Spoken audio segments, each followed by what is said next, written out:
Hello guys, দেখেন আমাদের বাসার প্রধান নেতা যেটা সবচাইতে প্রায়োরিটি পায় বেশি, আমাদের বাসার প্রধান নেতা উনি দেখেন মানে ওইখানে ছাড়া শয় না, খায় না, উঠে না, দাঁড়ায় না, হাগে না, মুতে না, ওইখানে সব সময় শুয়ে থাকে। তো এখন ঘাস নিচে দিছি, নিচে নিচে ঘাস খাইব না। ও মা ওই জায়গায় শুইছে, ও মা ওইখানে নিচে ঘাস দিতেছে, কি সুন্দর দাঁড়াইছে, দাঁড়ায় খাইতেছে কি সুন্দর। এই যে দেখেন, বলেন আপনারা বলেন এটা কোনো কথা?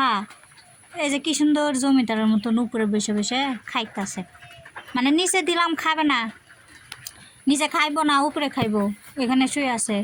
ও মা ওইখানে খাইতেছে কি। আরে এর মতন সুখী জীবন যদি আমার হইতো, কত না শান্তি, উঁচাতে দাঁড়ায় খাইতেছে।